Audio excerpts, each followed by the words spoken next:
Assalamualaikum warahmatullahi wabarakatuh, teman-teman semua. Pernyataan Kang Deddy Mulyani baru-baru ini soal deposito bunga itu halal karena masuk kas daerah, ini bukan hanya keliru dari sisi fikih muamalahnya, tapi juga keliru dari sisi logika ekonomi pembangunan. Beliau berargumen uang Pemprov disimpan di bank konvensional, lalu dapat bunga, bunganya masuk ke dalam kas daerah, jadi PAD, pendapatan asli daerah. Itu sah dong? Ya, secara logika terlihat logis. Tapi tunggu dulu, di video kali ini kita akan bedah kenapa pola pikir itu justru berbahaya. Baik dari sisi fikih muamalahnya, dari sisi logika ekonomi pembangunan, dan kita juga lihat bagaimana sejarah mencatat cara para khalifah mengelola kas negaranya. Sehingga bisa menjadi contoh bagi para pemimpin daerah, termasuk pemimpin pusat, dalam mengelola kas negara. Dan kita masuk ke dalam chapter pertama, argumen fikih muamalah. Pertama kita luruskan dulu soal status halal. Kang Deddy menganut paham utilitarianisme. Asal bermanfaat buat negara, itu halal. Benarkah demikian? Dalam Islam ada kaidah usul fikih yang menyebutkan al-ghaiyah la tubarriru al-wasilah, yang artinya tujuan yang baik tidak menghalalkan cara yang haram. Sekarang kita bahas perkara bunga bank konvensionalnya yang ada dalam instrumen deposito. Bunga bank konvensional sudah disepakati keharamannya. Ia masuk ke dalam riba. Meskipun memang saya paham ada ulama-ulama internasional yang menghalalkan bunga bank. Tapi, kalau kita merujuk pada fatwa di SNMUI nomor 1 tahun 2004 terkait dengan bunga bank,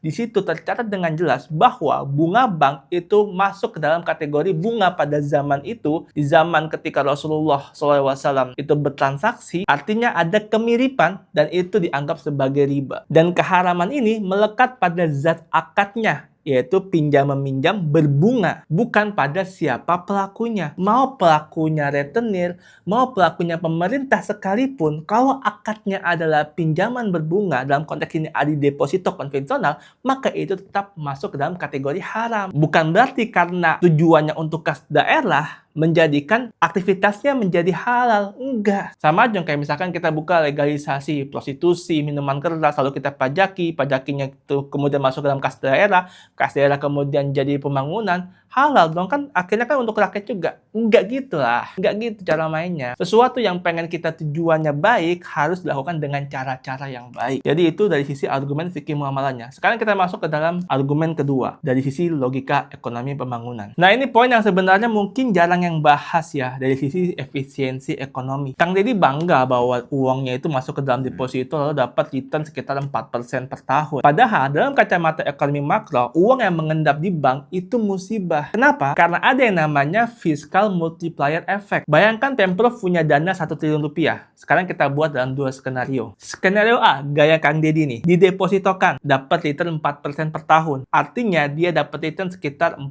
miliar per tahun. Dan itu masuk ke dalam kas. Tapi pokoknya diam di brankas bank. Rakyatnya dapat apa? Cuma dapat bunganya aja yang 40 miliar. Nggak langsung terasa kan? Sekarang kita pakai skenario B, pembangunan langsung. 1 triliun tadi langsung dibelanjakan untuk percepatan pembangunan jembatan, jalan, ataupun pasar. Coba bayangin ketika itu langsung masuk ke dalam penyerapan di rakyat. Kontraktor kerja, kemudian dia bisa beli semen atau pasir, tukang bangunan laku. Kalau toko bangunan laku, tukang bisa dapat kerja. Kerjanya dapat upah. Upahnya bisa dia belanjakan ke warung, UMKM laku. Kalau jalan jadi, distribusi itu bisa lancar, ekonomi desa bertumbuh. Dampak ekonomi dari skenario B tadi itu bisa berkali-kali lipat ketimbang hanya ditaruh dalam deposito yang returnnya 4% tadi. Ekonomi rakyat bergerak, daya beli naik. Inilah fungsi APBD yang sebenarnya. Stimulus bukan alat cari passive income. Sekarang kita masuk ke dalam chapter ketiga terkait dengan bagaimana para khalifah itu mengelola kas negara atau daerahnya sehingga bisa menjadi role model untuk para pemimpin dalam mengelola kasnya. Oke, jadi saya akan mengambil satu contoh saja khalifah yang sangat terkenal, yaitu Khalifah Umar bin Khattab. Dalam catatan sejarahnya, Khalifah Umar bin Khattab punya sebuah prinsip yang sangat-sangat luar biasa terkait dengan bagaimana beliau mengelola kas negara, yaitu adalah prinsip segera distribusikan. Jadi ketika ada harta masuk ke Baitul Mal pada pagi hari, itu sorenya udah harus habis dibuat jembatan, kebanyakan dikasih ke rakyat, diberikan kepada fakir miskin. Intinya itu uang kas negara harus segera habis dan dampaknya bisa langsung kerasa ke masyarakat. Kenapa Umar berperilaku demikian? Karena Umar takut kalau uang itu mengendap, dia akan ditanya oleh Allah Subhanahu wa Ta'ala, kenapa menahan hak rakyat? Karena dalam konsep ekonomi Islam, ada dalam dalil Quran surat Al-Hasr ayat 7, disebutkan bahwa harta itu tidak boleh berputar di kalangan orang-orang kaya saja. Dia harus bergerak terasa oleh kalangan di bawahnya, masyarakat yang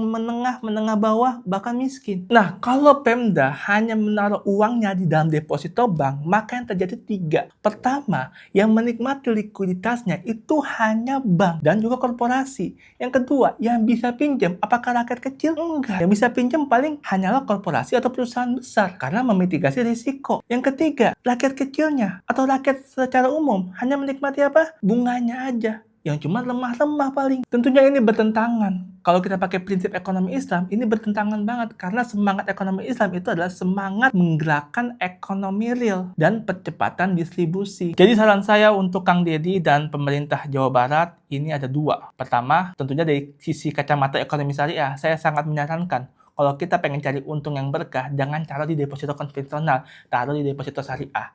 Nah, kalau di bank daerah itu bisa ke BJB Syariah. Yang kedua, genjot penyerapan anggaran. Jangan bangga kita punya saldo besar. Kalau nggak ada dampaknya percuma. Tapi banggalah ketika saldo yang kita miliki itu bisa terserap kepada pembangunan. Bisa bikin jalan mulus, sekolah bagus, bahkan bisa membuat perut rakyat kenyang. Itu lebih bahagia ketimbang sekedar memperbesar saldo. Coba kita contoh Jogokarian lah, yang mereka tuh nggak bangga dengan saldo yang besar. Mereka selalu mengumumkan bahwa saldonya 0. Apakah karena nggak punya uang? Apakah karena nggak ada dana yang masuk? Bukan. Karena dana yang masuk langsung didistribusikan kepada mereka yang membutuhkan. Sehingga saldo kasnya 0. Jadi kurang lebih itulah solusi yang bisa saya sampaikan serta kritik dari apa yang kemudian saya pelajari sebagai orang yang S1 S2-nya di ekonomi syariah. Terima kasih, semoga bermanfaat. Wassalamualaikum warahmatullahi wabarakatuh.